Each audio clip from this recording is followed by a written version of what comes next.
unga Lolo deb ot qo'yamiz. Qani bolakay, Lolo deginchi?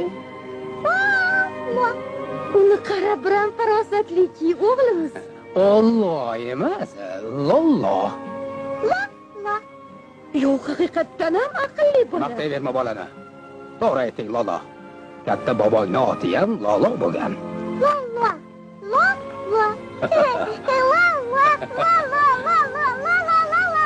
Negadir juda ham sho'x. O'g'il bolada shuning uchun ham sho'x. Hamma baxtiyor. Har bir pingvin o'zicha baxtiyor.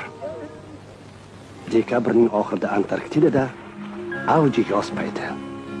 Muzlar erib, dengiz juda yaqin kelib qoladi. Endi pingvinlar o'z uyalaridan uzoqlashmay ovqat axtarishlari mumkin.